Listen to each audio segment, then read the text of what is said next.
What is up, everybody? Welcome to the Midnight Happy Hour. I am your boy, MonkMMATics. He is your boy in his prison blues, live from the cell. You know, a lot of rappers, record albums these days from their prison cell. Lou is about to put on a banger for UFC 298 from behind bars. Lou Betya, here we go. I know you're all in I was going to say denial. That's not right. Withdrawal. There we go. You're all in Lou withdrawal, and here you go. Let's get it. Lou, how's it going this week? I'm in a glass case of emotion. Yeah. I know you guys can't see it, but that is a picture that's my portrait of Elon on my cell, hoping that he will pay my bail and stop being my jailer. His cell daddy. As I told Monk pre-show, it's been a weird week. It doesn't bother me to not be on Twitter all the time. Like, I'm 46 and I'm still like, if I had a typewriter, I'd be happy. Like, I'm kind of don't care. But I have a lot of friendships on there, and like it's a good place to get fight news. So like there's a lot of things I miss.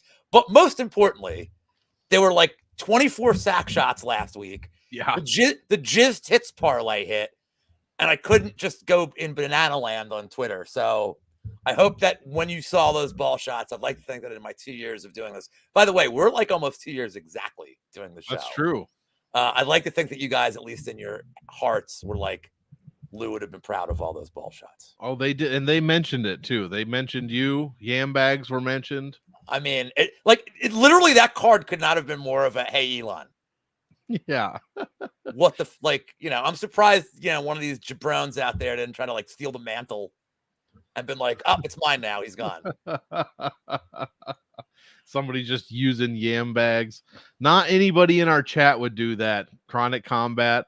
Everybody. I mean, look at the Lou love. The Lou withdrawal is real. Here we go. Yeah, I like this comment right here. Except for 2 cents. Yeah. That rat bastard. Daz. Human. Juicy Q. There we go. Easy. Easy. What's up, dude? I know I can't even talk wrestling with Easy. I have to I'm gonna give you guys like my how to get in touch with me on Discord, which I'm now learning like an adult. Yep. And can I ask you a question that has nothing to do with that? Okay, so I was talking to Melanie about this before. This last like year or two, there's all these new words. They're not new words, they're old words. They're just being repurposed. Oh, motherfucker. Heartbreaking. Still hit 2 bets though. That's true. So I mean, based. Okay. Mm-hmm. I don't like it. I don't want people saying it to me. I think it's dumb. People still saying it to you?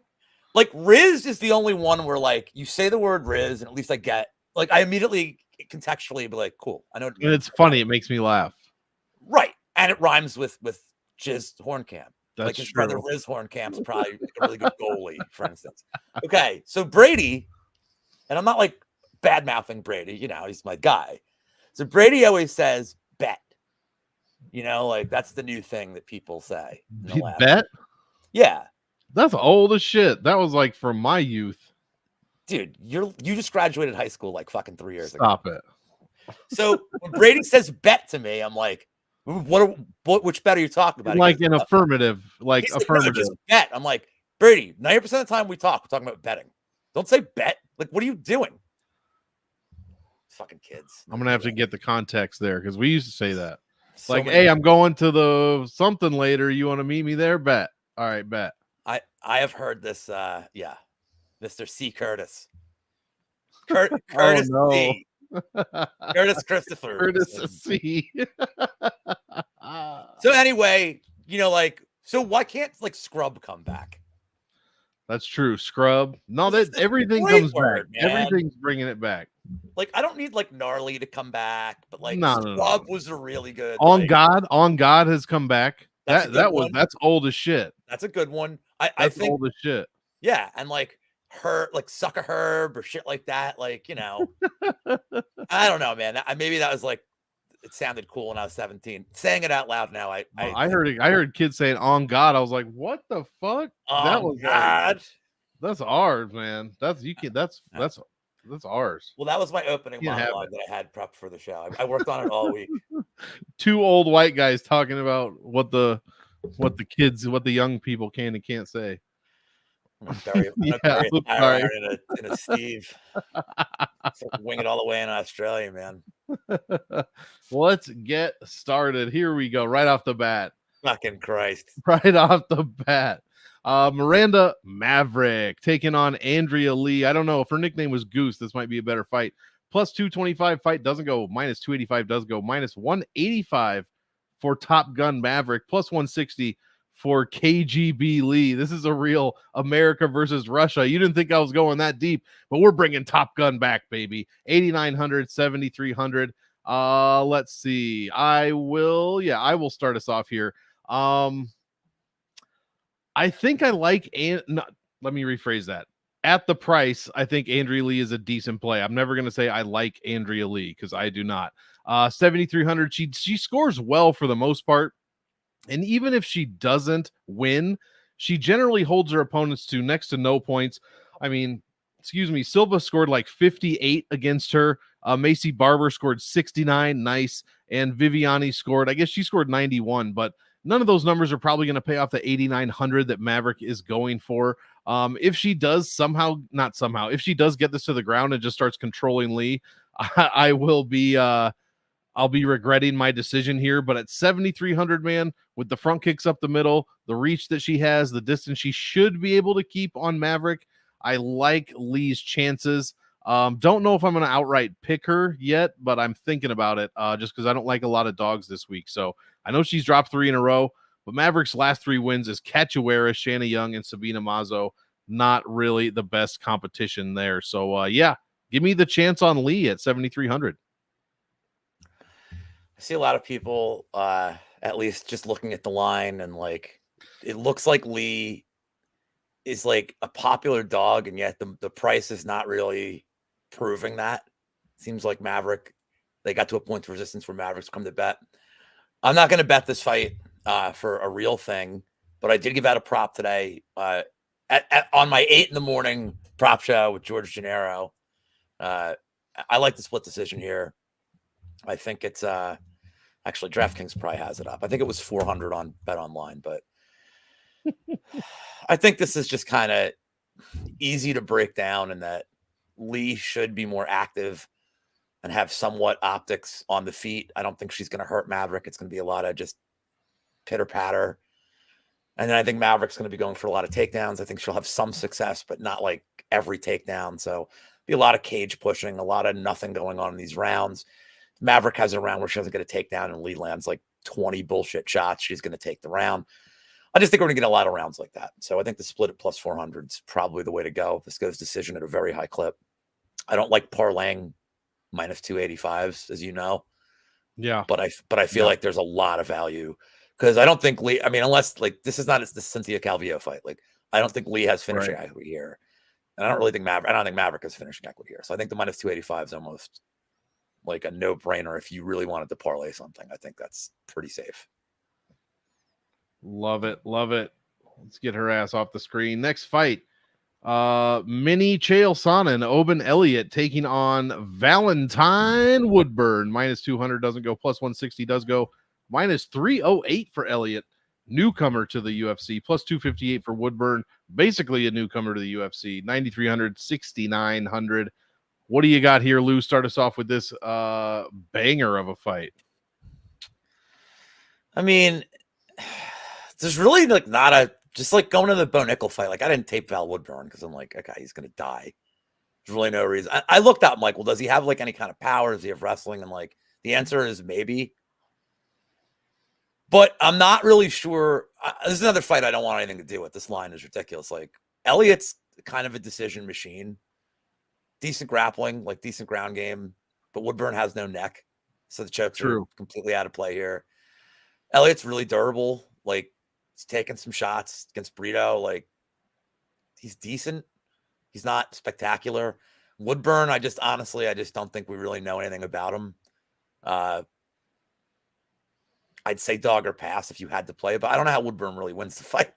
Like I think Woodburn's drawn to a knockout, and Elliot's been hit by guys that throw harder than he is. So I'll pick Elliot for the show. I don't really want anything to goddamn do with this one either. To me, this is one of those cards, like the card really starts an hour later than they say it starts. Yeah, and this one's tricky for DraftKings here because Obin's 9,300 as a newcomer. Both these guys have 10 or fewer fights. The one thing we have going here, it is Valentine's week. We have Valentine Woodburn, and he is $6,900 this week. That's three. I mean, come on, man. If we're playing a slot machine, that's three in a row right there. So I think he's got a decent punt play type value, and Obin probably gets the win here. I'm just not certain he pays off the salary. You put DraftKings scoring on his DWCS fight, he only scored 83.75.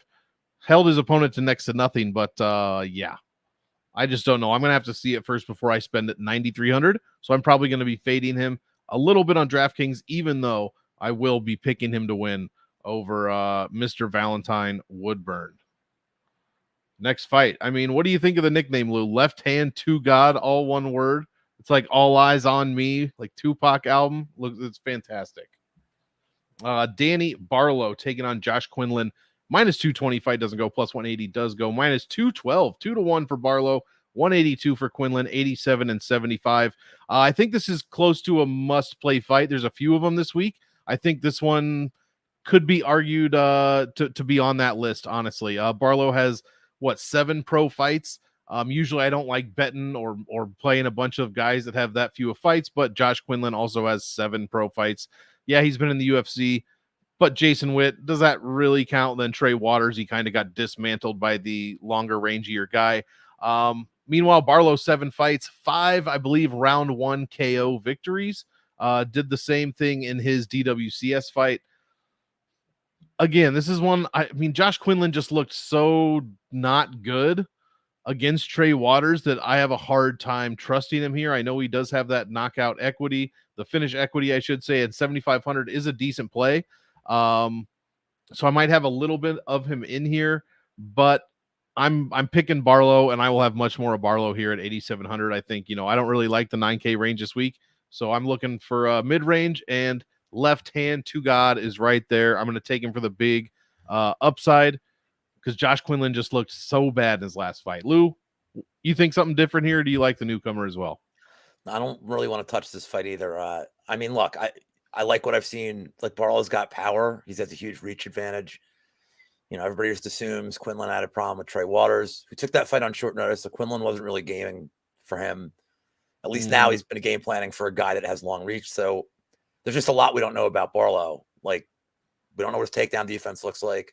We really don't know how he deals with adversity. Like, if Quinlan's landed some shots. Look, man, also, we don't know a lot about Quinlan now that he's not doing steroids. That's like, true. does he still no? I mean, like, does he still have that power? Does he still, like, his body changed? Like he's Peter Brady. Like, he had to grow up. So there's just a lot we don't know here. Like, I mean, yeah, Quinlan looked bad against like a veteran who just outranged him and really didn't put him in any danger. But that's literally going to be the focus of this camp for Quinlan. So a little more UFC experience. I think if you're going to play Barlow, you just play the KO. And that's another thing that I hesitate with because, like, Quinlan's been hit, but he's never really been compromised. So, like, Barlow's, again, probably the guy that hits the hardest when I beat Quinlan's face. But still, how tough is Quinlan? Like, these are questions, like, we just don't know a lot of these guys right that only have a few pro fights. Like, you just don't know. So if you like Barlow, the KO is like plus 150. I don't really know how he wins a decision because it's not like he's going to be throwing jabs for 15 minutes. Like, I think, and then the last question is like, how's Barlow's power going to look if this fight gets to the back half of it? Like, is it going to carry? I feel like it will because he doesn't really extend too much. And he's not throwing everything he has into every single punch that he throws. So, like, he doesn't look tired to me. I think he conserves his tank. But still, if Quinlan decides to wrestle, let's see what it looks like. There's, again, too many variables for me in this fight to really want to get involved. I swear to you guys, I do have fights that I have opinions on. Like, agreed, man. This is a weird pay-per-view. Generally, we do not see this many newcomers on a pay-per-view. They generally save those for the countless Apex cards that we get. But I think there's something like 4 or 5 guys that are on this card that first fight in the UFC. Here we go. Next fight. Jeang Minyang taking on Brenson Ribeiro, the Mountain Tiger and the Gorilla. I love it. I thought this was my favorite one. Minus 800 fight doesn't go. I mean, what do you expect? plus 500. Fight does go minus 123 for Jeang, plus 103 for Higuchi, 84 and 78. Lou, I think, why don't you start us off with this banger? Okay, so full disclosure, like when I first saw it announced, I confused him with Claudio Ribeiro. Like just full disclosure. And I'm like, oh, it's not the same guy. Can I say Chinaman? Yeah, I mean, it's not the proper nomenclature, but oh, what are they gonna do? Ban me from Twitter? Like so yeah, I like the Chinaman here by KO. Neither one's good. Jeang seems to have slightly better durability. Ribeiro just does not handle adversity at all. I mean, the strength of schedule is so bad for Jeang. It's terrible. But he still looks the part and like pretty big. He's a pretty big 205er. So I don't know, man. I like the under 1.5 is minus 315. And your boy last week on this show. Now we had a very similar meme fight last week. We had Ihor and we had Brychek, whatever his fucking name was. Yeah. Brychek, yeah. There's a lot of jokes involving him, but I can't tell him because then I have to tell him twice. Yes, that was what we call flawless execution. Oh, sorry. See, they know. Well, I did look. In fairness, I did ask. You did. You know, so you did. So we saw a meme fight like this last week where the under 1.5 was literally the same number. I think it's minus 315 on one of my books, and it was minus 315 last week. And I know people hammered the under. I parlayed it, and I know people did fight doesn't go at like whatever number it was, minus 800. And on this show, I said fight starts round 2 was like plus 148. And if you're cool clenching your butt cheeks for 5 minutes, I don't think it's a bad bet because you're going to have two power guys that may have to just kind of respect each other's power. You could get that here. I get the feeling we won't because Ribeiro just has not shown the kind of durability that either one of those guys from last week. And your boy was on a Topuria bet too. So I had Topuria and I had fight starts. That's true. So love that I got that fight right. And all the fights I'm going to get right. That's like a very me. That's like a very me fight to get right. You know, keep my perfect Ihor record. Yeah, exactly. So I'm going to go with Jeang here, round 1 KO, and it should be pretty funny to watch. I don't think we're going to get that. Like, it's not like last week. I think we're just going to get two guys that really don't know any better, just running into each other. And like, so now I'm going to, as I turn this over to you, 8,400 for a guy that is probably going to get a round 1 finish and a knockdown is what, 110, 115, something like that. Let's say he lands 2 punches. Right. So like, don't even worry about his striking points. Just knockdown, round 1 finish is 120, 110, something like that. Oh yeah. I mean, yeah. Even if it even gets out of the first minute, or if it doesn't get out of the first minute. Right. You know? And quick finish is live as well. So here's my question. At 8,400, how much interest do you have? And what do you have projected for his ownership? Now I'm not advocating owning a Chinaman. Now that is interesting because this is probably one of those must-play fights I mentioned because it's a complete shit show. We don't know what's going to happen. 2 of these guys' 42 professional fights, 2 out of 42 have gone to decision. All of the other fights are finishes, every single one. So yeah, this is going to be a round 1 finish. You're going to want to play this fight. I mean, I could go into the stats, but they both whooped ass in the Contender Series. They both won in less than 4 minutes of the first round.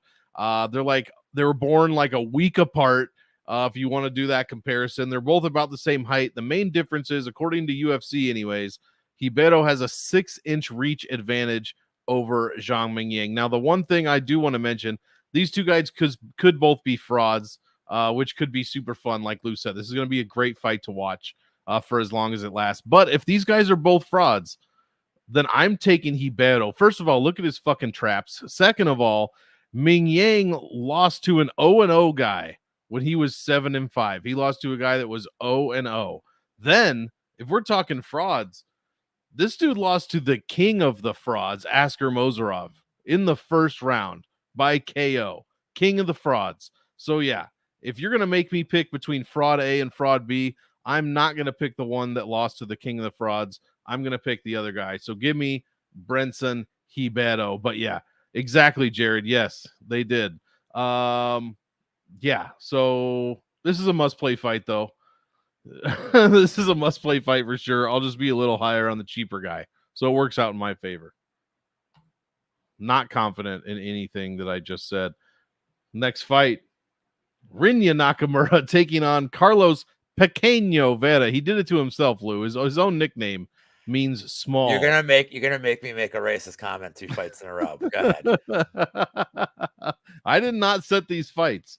Minus 215 fight doesn't go plus 175. Minus 1400, folks. Don't adjust your dial. That is the correct number for Rinya. Plus 800 for Carlos.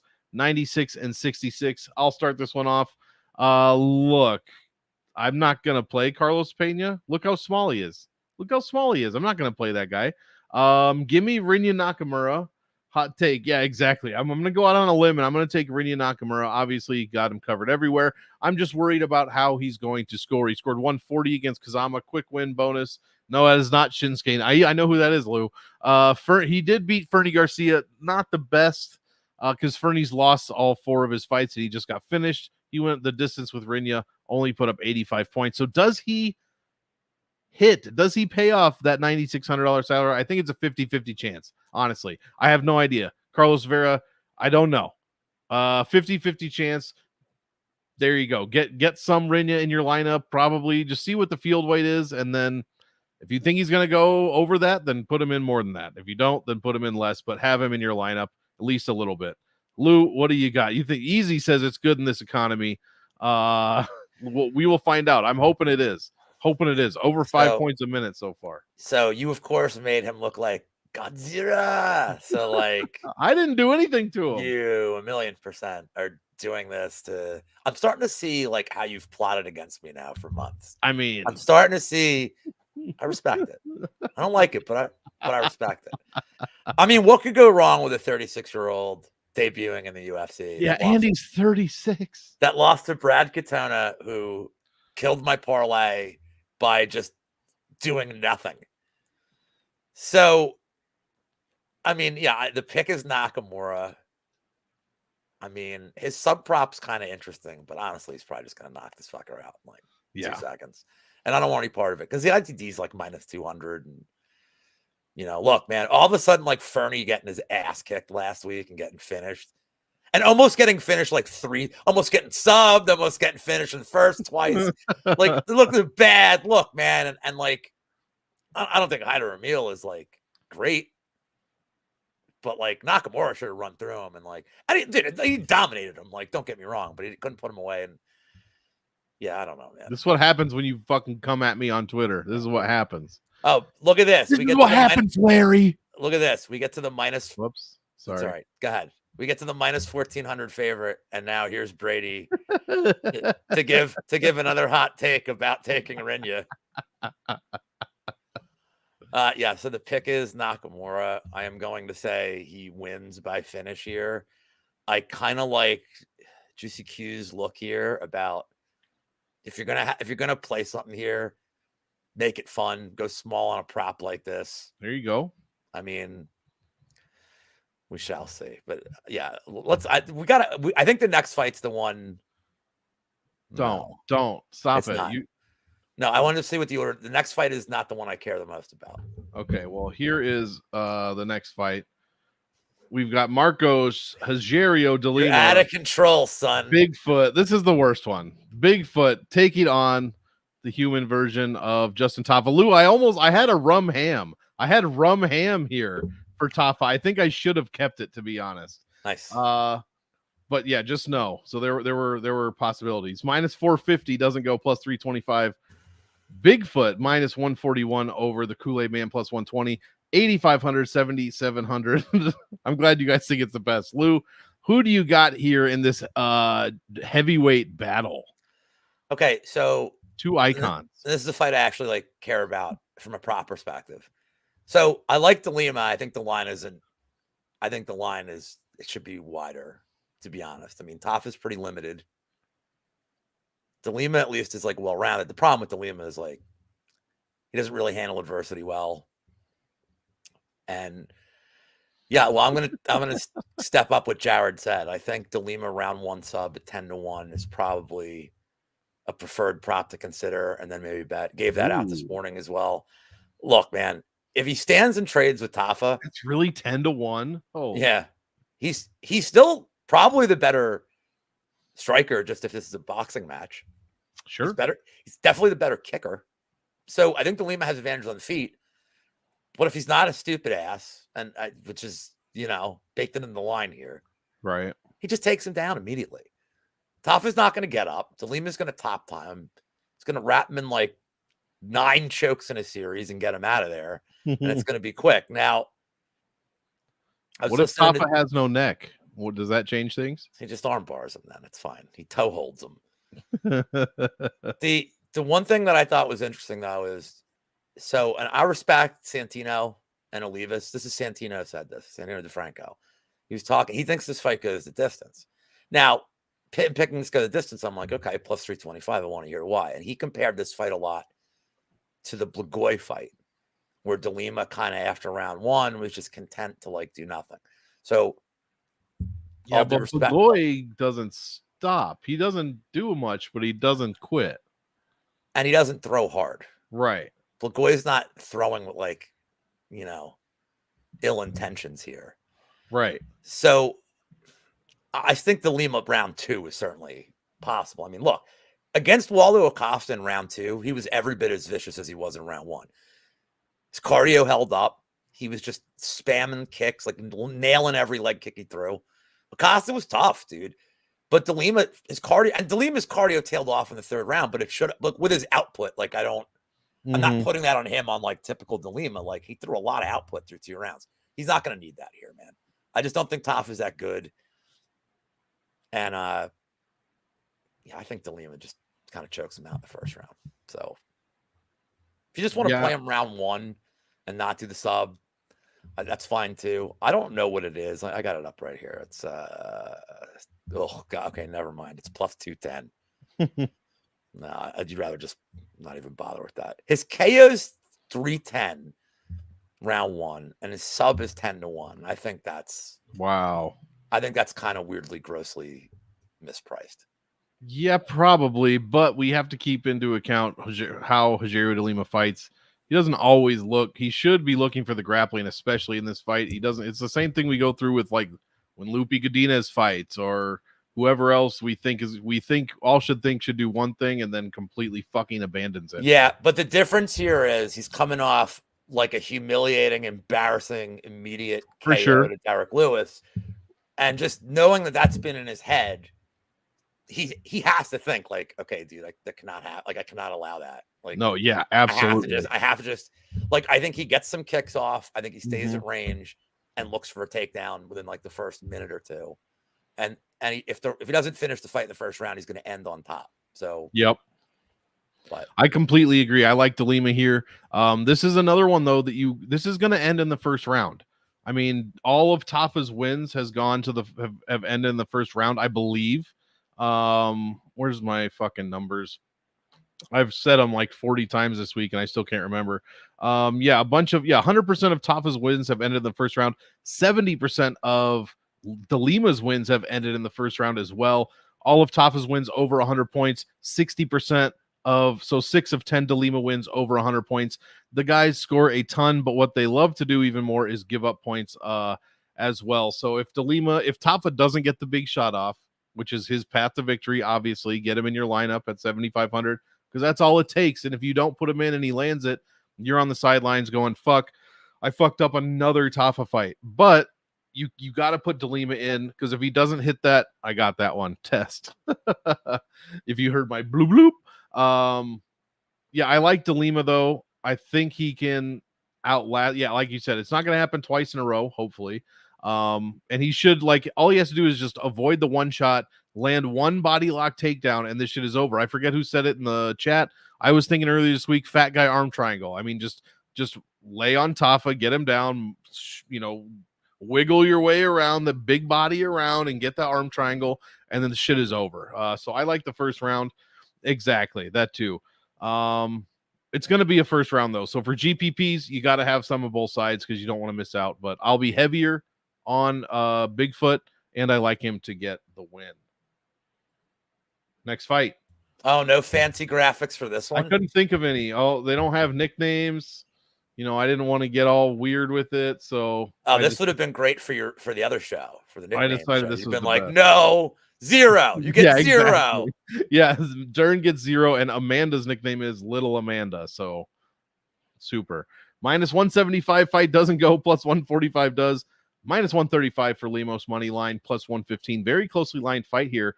8,300, 7,900. No horse head. Sorry about that. I'm not hurt feelings. I just want to make people laugh. You know what I'm saying? I think I'm going to go with Limos here, to be quite honest. There is a world in which, and of course I still have the old fight up, in which Dern has lost 4 of her last 5. I know she's 2-3 in her last 5, but that Torres fight was extremely close for a split decision. Could have easily gone the other direction. And she, she loses to strikers. That's what happens. Marina Rodriguez, Yan Xiaonan, and I mean, I wouldn't necessarily just put Jessica Andrade in striker box. But she got fucking demolished. Four knockdowns against. Andrade scored like 131 points, something ridiculous like that. I don't think it's going to be exactly the same, but I think it could be close to the same thing here. Lemos is going to win every second on the feet. Dern doesn't go for takedowns. When she does, she's terrible at them. Lemos doesn't have the best takedown defense, but she might not need it. Here at all. So I think the potential for the higher score is on the Lemos side, and at 8,300, I'm going to take that chance. So give me Amanda Lemos at 8,300 over Mackenzie Dern. Lou, what do you got here? So it's only the middle of February. I understand that. Last week was my favorite bet of the year. I pounded the Dan Ige line. I said this line's not wide enough. It was a smash spot. You were right on that. I didn't think it was going to dominate in like a minute and a half. 2 minutes, yeah. I mean, I had the KO as well, but so this fight is now tied with my favorite spot of the year. I am all over Lemos and the Lemos in the distance props. I'm heavy on the Lemos in the distance props. There's really not much difference between the KO and the in the distance, so I'm not going to, in case she does get a submission, like George said this morning on the prop show, I'm not touching it. Look, there's a lot I like about this spot for Lemos. I know people are going to say, her cardio hasn't looked great. It's not going to matter. It's not getting extended in the 3rd round. Dern's 6 years younger. Don't care. Doesn't matter. There's a lot I don't like on the Dern side here. Quick turnaround, less than 3 months. Less than 3 months after getting her ass kicked by Andrade. A weird camp where now she's apparently training with Perillo, but he's not in the corner. I don't know if she can afford him. She's taking this fight because of the divorce. She's trying to make a lot of money. I just think this is a horrible, horrible stylistic matchup for her. Even if all the things were good, I think Lemos could probably defend the takedown from Dern. Dern's entries are shit. If Dern got control time, that's a very different story. I don't see it happening here. I think Lemos is going to blast her into the 3rd row. It's going to be insane. It's probably going to be in round 1. I don't think it will take much here. One of my golden rules is that I don't like backing fighters that have been KO'd, that are turning around in less than 6 months. 3 months, dude. Especially if she was facing a grappler, I wouldn't care. I mean, I'd care, but it wouldn't really play into my capping. She's facing literally somebody who's going to try to knock her head off. And I don't think Dern's strike defense is good. And you can't think her chin is going to be good with this quick turnaround. So a ton I like on the Lemos side. I said last week, I thought the Ige line wasn't anywhere near. We were getting a gift with it. I think we're getting a gift here. And if you're not comfortable with the plus 185 range you're going to get for the in distance with Lemos, I mean, I see a path for her to win a decision here. Talking about her cardio failing. Well, what's Dern going to look like in the 3rd round of that fight when Lemos has been teeing off on her for 10 minutes? Dude, yeah. Especially if she's working the body. Especially if Lemos is kicking her in the body. I don't think Dern coming off a short, weird camp is necessarily going to have this like legendary cardio in the third, and it's going to matter against like Angie Hill has just insane good cardio. Mm-hmm. She's always going to throw a ton of volume. So yes, that's a tough stylistic fight for Lemos. This is going to be, I mean, this is going to be like a jihad. Well, at what number is she good up to, Lemos, for you? Like she's at minus 135 now. Well, I already bet her, and I bet in a distance. Like, dude, I think it's like Ige, man. I think she's going to look minus 500. Like, I mean, look, like, if you want to make an argument that Dern can win a decision, not you, but anybody that wants to make an argument, okay, so how does it happen? Is Dern getting takedowns consistently and just winning minutes on the ground? Probably not. Is she outstriking Lemos? No. So I don't know a world where Dern has like her decision equity super, super low.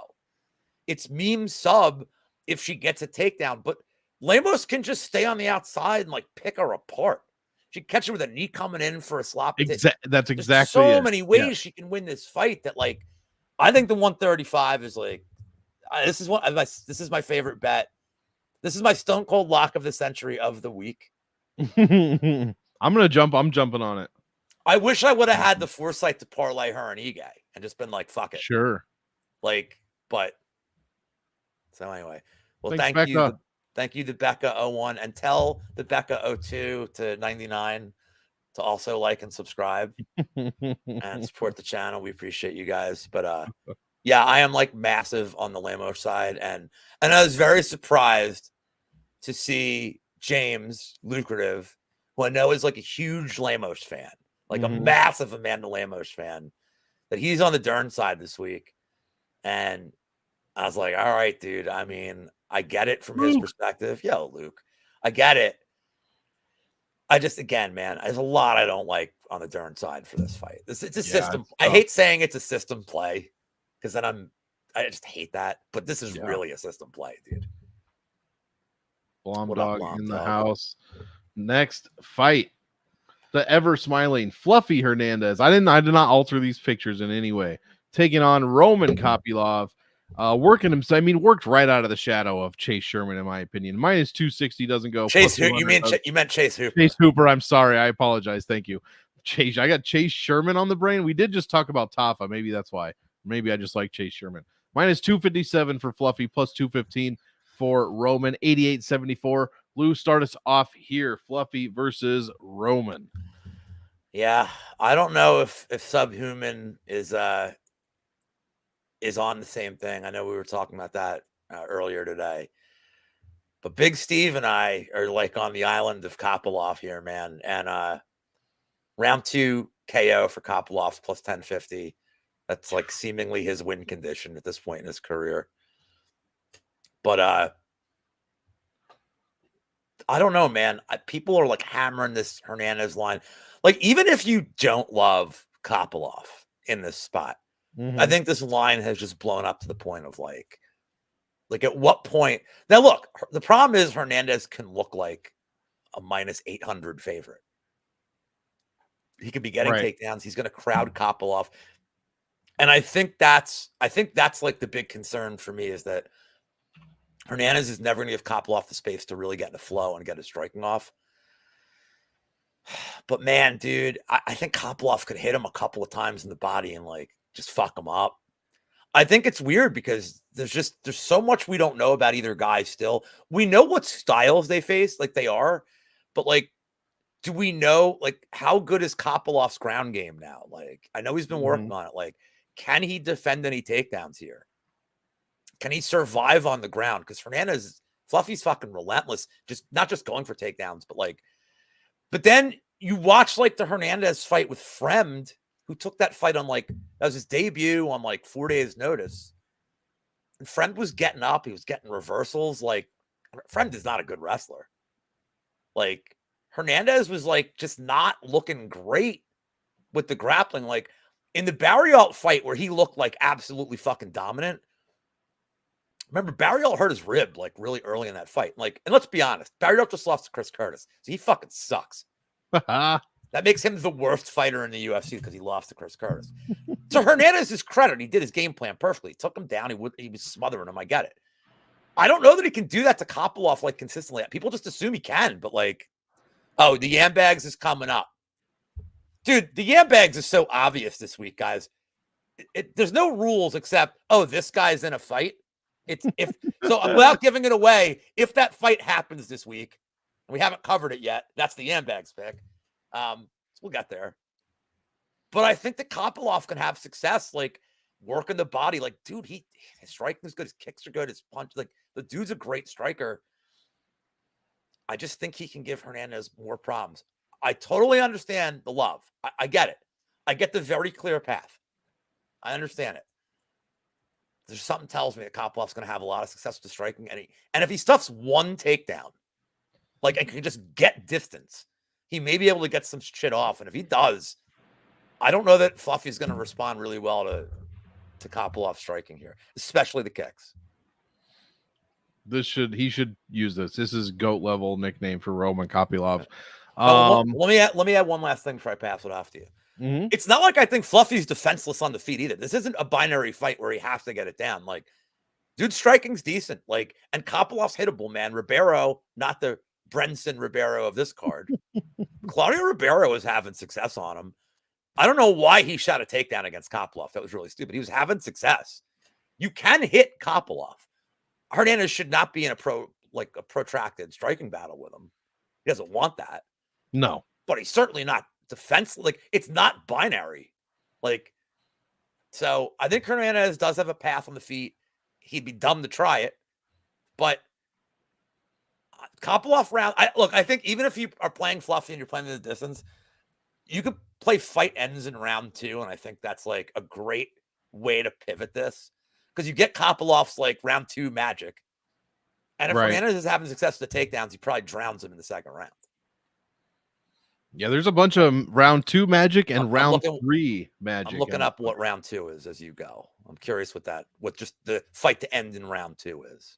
And you did say, he didn't look great against Fremd. He still ended up with 117 points.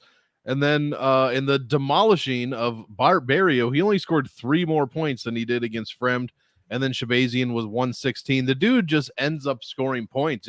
I retract my statement. Dude, it's plus 265, man. For which one? Fight to end in round 2. Oh. Fuck that. Yeah. No good. Nah, I need something better for that, dude. Yeah, Kopylov's the round 2 magic, but Fluffy the round 3 magic. I'm gonna have some of both sides, to be honest. When Fluffy lost, it was to a striker named Kevin Holland, and he got smashed in the first 30 seconds. So you have to play some Kopylov. You can't just go all in on Hernandez. Although I understand why you would want to. He scores 5.6 points a minute, 111 points a win in his last 5. Probably the second. Where is he on my chart here? Second highest ceiling. Yeah, second or third, I guess, highest ceiling on the entire card. Only to Marab, and I guess if you really had to throw Rinya in there, you could. But also a tremendously low floor for Hernandez. So you do have to look out for Kopylov, dude. This guy is a lot better than people have said for at least 2 or 3 fights now. And he is missing a side of his face. He is missing a part of his head. Yeah, that's true. He is. That's must have happened in the last fight. I don't know. He just got a little dent in there or some shit.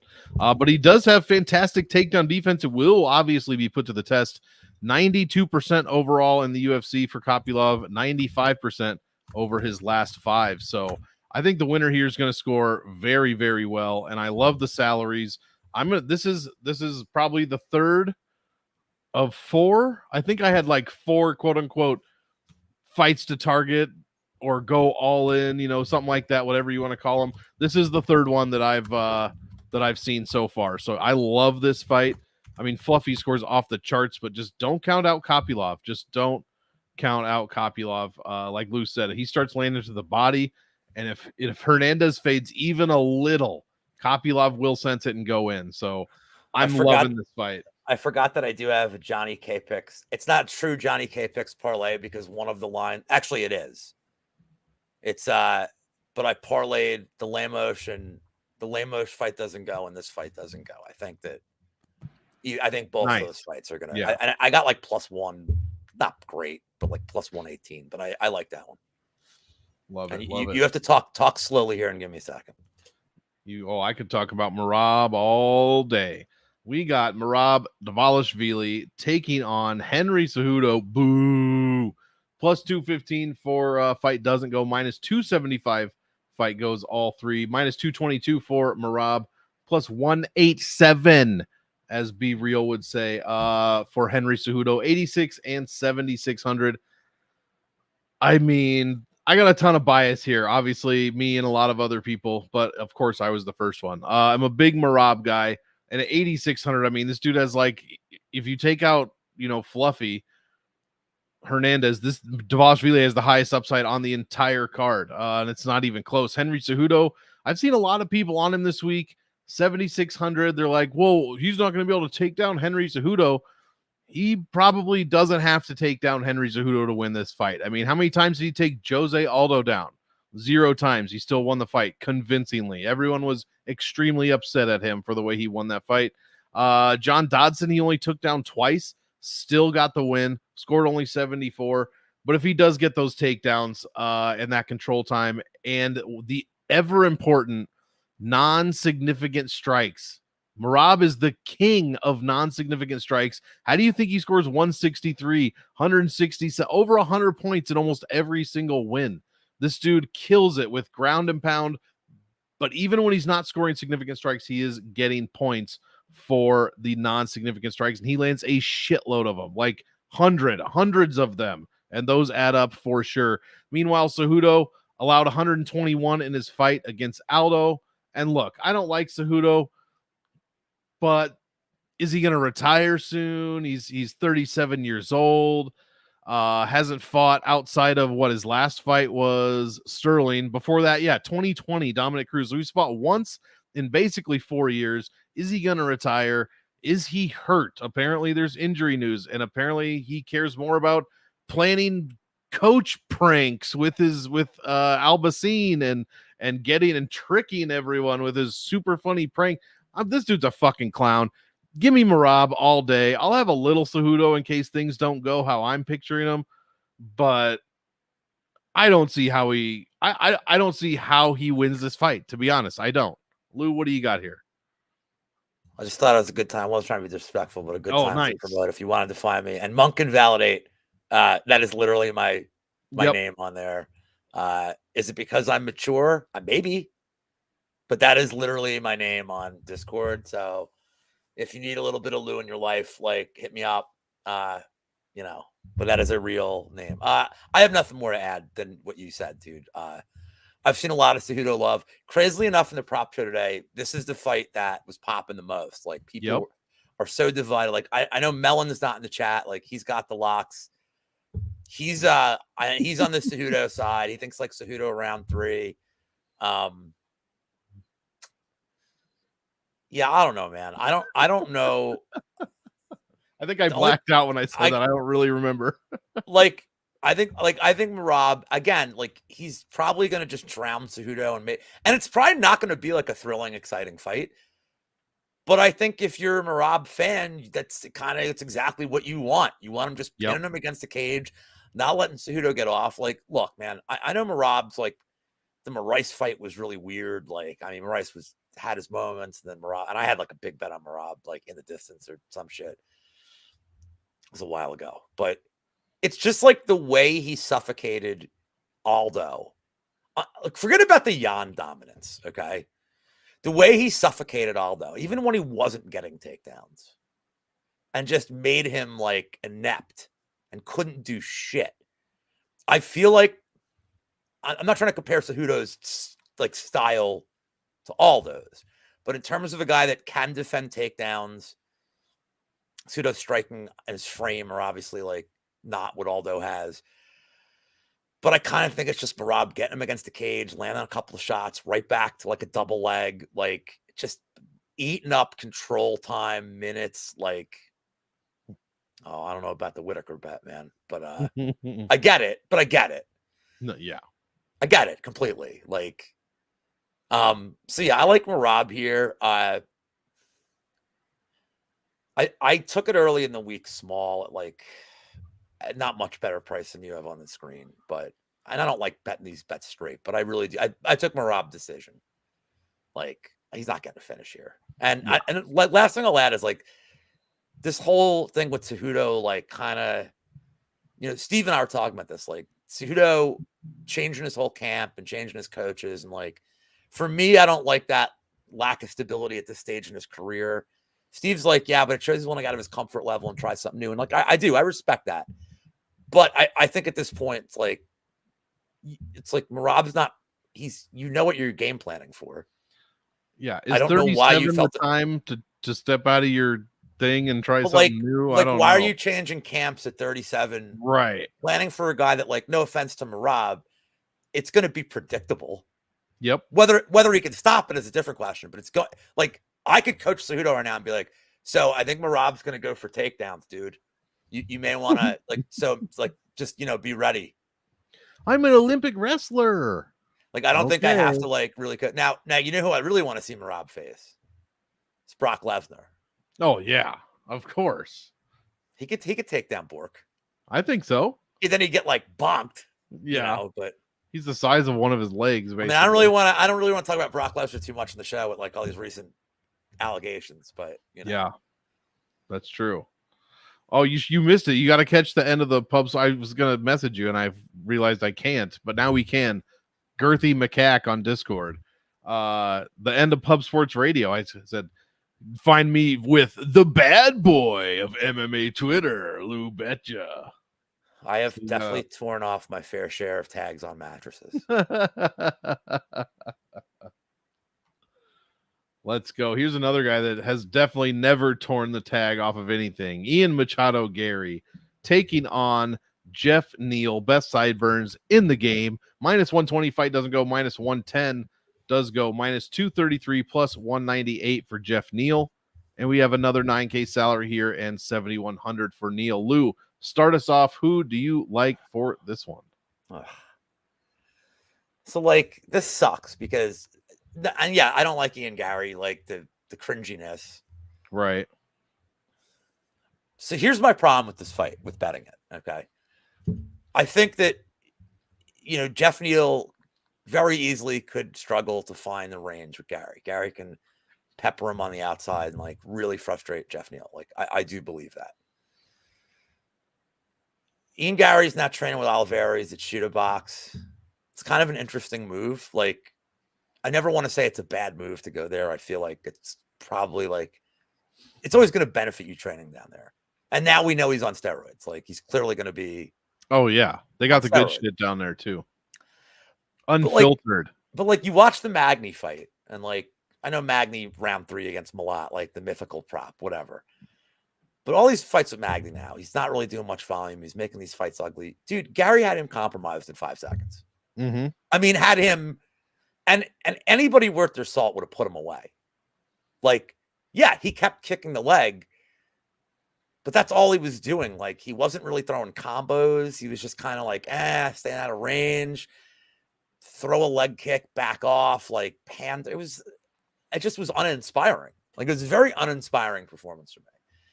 So here's the thing. Hey, watch what you say. Watch what the fuck you say. Sorry. I would bet you whatever that same person is Wayne Grow. I would almost bet that's Wayne Grow. Wayne Grow. We'll see if you start spelling Gary's name out. If we see M, A, then it's the same person. So here's my thing.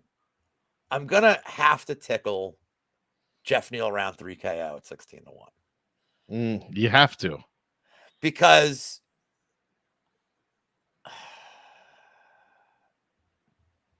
it's the long running joke of the show. No, it's Wayne Grow. That's why he said who. I just think that Wayne Grow, and like, this is the problem is like, just stylistically, I don't like the fight for Neal, but I don't like Gary's. Dude, the way Kanan Song rocked him, I don't like. And if Jeff Neal hits him once like that, it's over. I fucking love Hey, Jared. George De Niro, Narrative Nation gave away that this morning, and I know a lot of people thinking that a club and sub is in play, but I mean, dude, Jeff Neal was getting fucked up by Shavkat and was in that fight. Was very in that fight. This is a step down for Jeff Neal. I mean, his strength of schedule is way better. This is a big step down.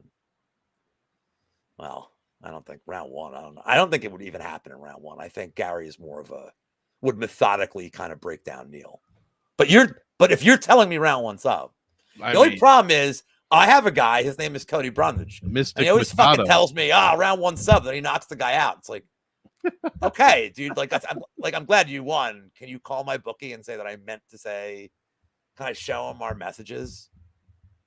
So I kind of think that like Neal round 3 KO is at 16-1 is like kind of interesting.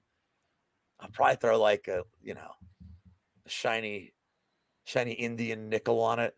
So now I've offended the Japanese, the Chinese, and Indians on one show. Girthy Macaque on Discord where there's no rules. There you go. I just oh my lord. Jesus. Oh my lord. That comment. It makes my stomach hurt. Reminds me of Trebek showing like the answer that Sharon Osbourne had on Found Jeopardy. Good lord, that is the dirtiest word I've ever seen. We're fun show. So look, I think Gary probably more often than not probably picks him apart 15 minutes, stays at range, wins the decision. A rupee. But I think Neal's live. So look, I'm not betting at the moment. I mean, the pick is Gary, but like, man, I kind of want to see Neal knock him out. I don't want to lose like a person in chat. I don't want to lose a person in chat, but like, I kind of want to see Jeff Neal just knock him the fuck out. Yeah, I do not have hardly anything to add. I see it the exact same way. I am. I don't have a problem putting this up, dude. It's the other one. I'm like, all right. Yeah, and that's the thing, Easy. When does Gary score well? When he knocks out D-Rod in 3 minutes, when he knocks out Song Kanan, he has to get a finish. And if you're telling me this fight is, I just don't think it's going to finish. I think Neal is going to go the distance with Gary. And if you're telling me that, I don't think Gary pays off his $9,100 salary. So I agree, Easy. Jeff Neal. I'll put it up. I don't give a shit. Jeff Neal is one of the only. He at 71, you got to play him. That's what I'm trying to say. I mean, he was in there, whether I want to admit it or not. He was in there with Shavkat until he wasn't. I mean, in there is kind of relative. Obviously, he didn't win too many minutes, but he didn't exactly fade either, I guess is what I'm trying to say. Ponzinibbio's a good win. Luque is a good win, man. He's got good wins. His strength of schedule in the UFC is better than Gary's, obviously. But I just don't think Gary's going to find the KO. So while I am picking Gary to win, I think it's decision. And therefore, Jeff Neal is the side because I'm rooting for a greasy decision if it goes to a decision. I want, we've seen the lineup of judges this weekend. There's some grease to be decisioned. So I'm pushing all the boundaries tonight. So I may as well. I'm in for a penny and for a pound, right? Exactly. So like, is this a hate crime either way? Like a decision win's not a hate crime. True. Oh, I have to remind me that I have to ask you a question that Finesse asked me earlier. Okay. After the show. What's after the show? Finesse. By the way, Finesse, just so you know, find Lou on Discord. There you go. He was just trying to get a hold of you for something, so I'll pass the message along after the show. So yeah, I mean, like, I will say I'm weirdly looking forward to this fight, but it's more because I think I get 15 minutes of like, come on, Jeff. Yes, exactly. Like at the buzzer. Yep. Yeah, and you broke it down great. I feel the same way. I'm reluctantly picking Gary, but hopefully it's a decision.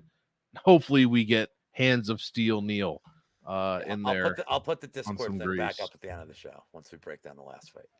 Yeah, this will be a Discord that I will become active in. I was never active in Discord because I would get to every time someone messaged, it's a notification on my fucking phone Jesus Christ. It's a notification on my phone, so I said fuck it and turned them all off and then never used it. But now I've realized, because I'm an old man, that I can just mute certain ones and blah blah blah. So now I use Discord. That was a really worthwhile story to tell. So this is the, before you even say it, so this is the obvious Yambag fight. Obvious Yambag. It fits my criteria of it has Paulo Costa. Yep. Both guys have their weapon of choice on their back. Robert the Reaper Whittaker, Paulo the Eraser Costa, plus 105 does not finish. Minus 135 does go to decision. Rob, the big favorite here, Whittaker, minus 244 plus 209 for Costa, 9K and 7,200. Why don't you start us off on this one? So this is Costa's last fight in his contract. Okay. I think how awesome would it be to see him in bare knuckle? Holy shit. I was going to say, I think PFL will pay him like $1 bajillion to fight once a year. That's true. And I think that's probably what makes sense. I think that's probably the best thing for Costa. He doesn't want to fight a busy schedule. Like, he wants to just like be on Twitter and like not understand things. Yep. I feel like that's his thing. I mean, I don't know, man. It's another fight where, like, I think Whittaker is probably winning every minute of this fight and could potentially get bonked. I know Costa didn't put away Rockhold. Like, I get it. You know, the difference between that fight and this fight is that was at altitude. So after like 3 minutes, they were both pretty gassed. Okay. I still think Whittaker, more often than not, just kind of maybe mixes in a takedown or two. Probably wins this fight by decision at a high clip. But man, I'm just yeah. So, by the way, Luke, you still need to send me your password for that and Naughty America. I'm just letting you know. You promised me your passwords. And my Loverboy tape back. I demand my Loverboy tape back. So I'm going to pick Whittaker, but man, I am never betting this. I'm not, except for Yambags. And let's be honest, this fight's probably not happening. Costa looked good. Like, don't get me wrong. But he has 2 days to, like, do something. He's 2 days of shenanigans before the fight gets canceled. But I think the line is, I will say this, to me, the line is too wide. I think Costa is way more live than a 2-1 dog. And I feel like a lot of it is based on the fact that he didn't KO Rockhold. Yeah. And as far as the Yambags go, aside from the fact that it's Costa, I know they're like, so we were talking about this earlier on the prop show. I feel like if a fight goes to no contest because of repeated sack shots, that should count as like it should pay. It should. Like, because if the fight would have continued, he's getting a point deducted. Right. So it's bullshit. It is bullshit, man. So look, we've seen Costa not only like fight dirty, but he fights dirty when he gasses. Like, he pokes eyes to get separation to buy himself minutes, which is the definition of what they take points for, is that he's changing the composition of a round to buy himself time, like an intentional foul. Like, of course he's going to lose a point. So could I see it here? Absolutely. If he doesn't like the way it's going on the feet, 1,000,000%. So I'm picking Whittaker, but the line for me is just, from a betting perspective, the line is too wide. And I feel like you'd probably have to bet the dog. I mean, like I said, I feel like Whittaker's equity is more in a decision. So I just don't want to back somebody this high at same with Ian Gary. Like, I just don't like backing somebody like at over minus 200 in what I think is a decision against a guy whose win equity is knock it out a questionable chin. Mm-hmm. Yeah, I agree completely here. I'm actually probably going to outright pick Paulo Costa. I think this line is far too wide. I think this is much closer to a 50-50 fight than a lot of people are talking about, honestly. I mean, both guys lost. I'm not trying to wiki cap, but both guys lost their third to last fight, both to Izzy Adesanya. They both fought Marvin Vettori after that. Whittaker got the win, Costa got the L, and then they switched, when they fought Dricus and then Luke Rockhold. And don't say, oh, Robert beat 2 champions. Luke Rockhold was also a champion. So both guys beat 2 champions in their last 3 fights. Or not beat, but fought, I should say. But their stats are very close. I mean, they both score right about 3 points a minute over their last 5. They're both scoring about 90-ish points per win. The biggest difference here, and actually Paulo outscores Whitaker everywhere, including inside the distance by over half a point per minute. He does allow more points per minute, as you would expect when it comes to that. But he also has the much better floor, does Paulo Costa. Both guys have about an 80% takedown defense. Both guys have some power in their hands. Both guys have been chinned before. I mean, they're basically the same age. They're basically the same height. They have basically the same reach. Yeah, I know Costa hasn't fought in a while, but man, I think he could have his potential to score better in DraftKings, I think, is higher than it is for Whitaker, who rarely scores well when it comes to DraftKings, even in a win. So give me the upside of Paulo Costa here. Yes, if he makes it to the fight, that's the blah, blah, blah. He's on secret juice now, obviously, and USADA doesn't exist. He's making it to the fucking fight. Plus, he hasn't fought. There are no drug tests anymore, so that's pretty awesome. He hasn't fought in 18 months. He needs the money. So he needs more juice, man. He needs more juice. Did you see the thing? I don't know if it was an Olympic level thing or whatever, but somebody's coming up with like the steroid league where there's going to be no drug testing. It's like some rich businessman. It's not Richard Branson, but like I'm sure they know each other. All sports need. I'm saying it's that tier of businessman, and he wants to build like just the no drug test Olympics. And like, I'm here for it. I'm so. Dude, I know, like, oh man, I can't believe they do steroids in baseball. Well, nobody cared they were hitting 70 home runs a year, right, dude? He's jacking 500-foot bombs into somebody's apartment window while they're if somebody came in and if somebody came in and hit like 150 home runs in a season, you'd be like, oh my god, this is awesome. I love baseball. That's what I would say. If you're tackling somebody in football and decapitation is actually possible, you cut them in half by tackling them. Holy shit! Yes. I want this. I would then care about the Rocks League. Yeah, I would watch other sports other than UFC. I would actually watch them. Yeah. Man. They could have a sport of just them taking who could take more steroids. Dude, put steroids in the fucking game. This is ridiculous. I only take them for the side effects. I only take them for my recovery. Okay. I don't know what I'm even recovering from. I only take them so we did it. Exactly. The MLF. Dude, MFL, that was, you could bribe the ref, kill the ref. That was a great game. Dude, hell yeah. We did it. We did it. Final fight of the evening. Hit the like, hit the sub on this channel. We've got Alex Volkanovski, the one true champion of featherweight, taking on Elliot Topuria, a very good contender. Minus 160 doesn't go, plus 130 does go. Very closely lined fight. Minus 126 for Volk, plus 106 for Topuria, 82 and 8,000. The closest lined fight as far as DraftKings is concerned on the entire card. And what do you think I'm going to say? I love Alexander Volkanovski. I mean, come on, this guy is the king of the featherweight division. And until he loses, I'm not going to say otherwise. Yeah, he's 1-2 in his last two, but it's up a weight class against one of the best fighters in the entire world, Islam Makhachev. Topuria, I like Topuria, but I don't like Topuria this week. Just what he's been doing, his antics, his actions. I'm just not like a fan. I'm not huge into I need to see perfect sportsmanship. I'm not that guy, but I just don't like, maybe I just like Volk too much. Exactly. They must have forgot, man. And let's not forget, dude. This is the second Big Lebowski reference I've made tonight. Let us not forget that Volk is basically the king of scoring DraftKings points. Yes, we have Fluffy on this card and Marab, but Volk's in that conversation. 112 points. Actually, fuck that. In 5-round featherweight fights, 119.29 points per win, guys. 5 of those 6 wins over 100. He's controlling 93%, 94% of the grappling time he's involved in. Championship Volk is a different animal, and he is by no means old or I mean, obviously he's playing into that. I wasn't even thinking about that when I said it. He's still good to me. He's not over the hill. He's not done. He's not fading. I am playing Alexander Volkanovski in DraftKings. 5 out of his last 6 on the optimal.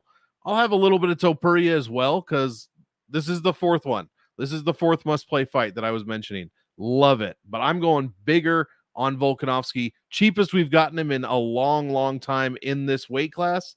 Yeah. Give me Alex the Great. Take us home, Lou, so you can get back to your cell block. Your fucking recreational time is almost over. I know it. I only get an hour out, or So I mean, is there a world where like Elliot gets an early finish? Because I feel like he's maybe front loaded. Like, sure. I'm not even going to talk about the antics. Although I will say touching the belt is always a horrible, horrible, horrible idea. You're giving me the greatest 145 pounder. If not Right. 1A. Right. Yes. You're giving me him close to a pick'em when he's never shown any issues with his durability at 145. He's been knocked out twice in his life. One was like 10 years ago at 170. At welterweight. Clearly he shouldn't have been fighting at. Yeah. And one's against Makhachev at 155 in a fight that he took short notice and even to his own admission for the and here's the thing about people, oh, he's making excuses, whatever. Dude, one reason I love Volkanovski is he's really like real guy when he interviews. He's pretty polite. He's cordial. He credits his opponents when it's due. He's asked, like, everything about him is like just legitimate, truthful human being. Him That's saying, why I didn't see those as making excuses. Exactly. He's like, and the fact that he's like, yeah, that woke me up. Now, like, I think he needed to, like, and now he even said, I have no desire to move up. I want to stay at 145. I'm just going to establish dominance. Thank God. You're giving me, again, the best to do it at 145, arguably. Strong argument. A guy who has finish equity, who has decision equity, who's grappling upside, who has volume upside, and has a massive strength of schedule advantage. Huge. I mean, it's one of the best. I'm not trying to take away from Topuria's wins. Like, he crushed Bryce Mitchell, which was awesome. The Emmett fight, he looked like an absolute world beater. Like, I take nothing away from his wins. He's still hittable, though. And I don't know, man. I just, again, this is like a price thing. If you're giving me Topuria at like plus 200, of course I'm going to play. Yeah, that's different. That's a different story. But dude, this is a pick 'em, basically. I think you could even, you could even do it better too. Because I'm telling you right now, not only am I going to bet Volk, but if Topuria wins the first round, and you're giving me plus 150, plus 180, God. I'm gonna hit a live bet. I'll probably hit a live bet after round 2 as well. I'm gonna just keep live betting it if you're gonna give me a good number. I just think Volk's gonna win round 4 and round 5 at a super high clip. Like, super high clip.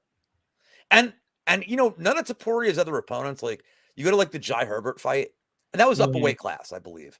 But you go to the Jai Herbert fight, and you know, I know Herbert rocked him. Herbert doesn't throw a ton of kicks. It's just really just punching. Josh Emmett doesn't throw a ton of kicks. He's never really and like Ryan Hall throws absolutely no kicks because Ryan Hall doesn't throw anything. No, he just rolls around until he goes to the fucking space. I think that so now Volk is going to just be kicking him a ton. And the one thing about Volk is, as short as he is, he's just awesome at like running into range, like so quick, snapping off a kick, snapping off he some jabs, sets up that high and then kick backs too. off. Like, and I just think he can really frustrate Topuria, and really he can kick his legs relentlessly. And Topuria hasn't faced anybody that can really do that. So I think for this price, it's, you know, I heard, I'll give shout out to my guys VB and Liam. They did a show on VB's show this week, and they're on opposite sides of the fence. Liam just thinks it's time for a new champion. Very compelling. You know, I'm not talking shit about Ryan Hall. I'm saying he doesn't strike. Love Ryan Hall, dude. He's fun to watch. You know, Liam's always like very well reasoned, and they were on opposite sides, and VB kind of said what I said. He's like, I mean, at these odds, with his greatness, like, how do you not play him? Right. And I see people saying play the ITD. I don't hate that either, except it breaks my rule of taking ITD against the guy who's never lost. Like, we don't know what to. Right. Dude, I mean, if Topuria handles the adversity really well, and he handles leg kicks, and he just tough as shit. I mean, yeah, like I'm like the Volk decision I gave out this morning. It's plus 260. Yeah, This I mean, is exactly it. I agree. I agree 100%. And like, look, man, could Topuria start from round 1? He certainly could. But I mean, I don't know, man. I think Volk just, and I think if Volk wants to mix in takedowns, he can. Absolutely. I don't know that he will, but you know, always. The answer is always. I He was mean, born like that. I cannot confirm or deny. Actually, I only went to get I went to get food next door, and I had a quick poke. That was it. Tommy says you don't eat, so. Well, I didn't eat there. No, I eat. I just don't eat never at the seen bar. you eat. Well, dude, maybe I'm not hungry when I'm around him. Maybe he disgusts me. Maybe the sight of his head disgusts me. Dude, even the bartender said, he's like, "What do you mean you're getting food?" I'm like, "Dude, I eat." I'm like, "Of course I eat." I mean, and he's like, "I don't think you eat." And I'm like, "Yeah, I don't sit at your bar and eat like fucking slobber all over myself." Like, dude, Tommy's fucking house and burritos. Like, I'm not kidding. And I'm like, dude, why would I ever want a fucking house of burrito at a bar? Like, now look, luckily for me, so I don't know if you guys know this term or have used this, but like, so I don't like taking shits when I'm at a bar. I call that away team. And I don't like away team. And I never will like away team. Doritos makes you away team? Now, luckily for me, the bar's across the street. And Tommy's like a mile down the street. Like, Tommy can drive home and make it in time. Dude, I just run home if I have to. Now, if my girlfriend's in the bathroom, I'd be like,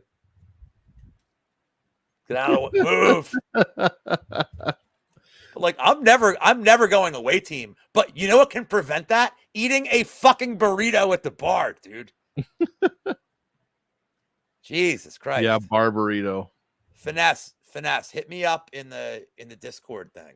Just send me the link here. Hold on, let me just put it back up. Yeah, that's probably what his message says. Yeah, I'm still gonna relay to you here in a minute. Finesse, hit me up on that. I'm still learning how to do it because I'm an idiot. It's not like the most user-friendly thing ever. It's not user-friendly, but well, right. But also, I'm an idiot. It's a learning curve. I'm also stupid. So like, there's that. So thank you guys in chat. We appreciate it. Yeah, thank you guys. 43 live right now. 43, you nonsense jabrones. 45. I mean, that's got to be the most. No, we hit like 70. That's true. Like we did a minute. Well, I had a lot of my accounts in the chat. And Wangro.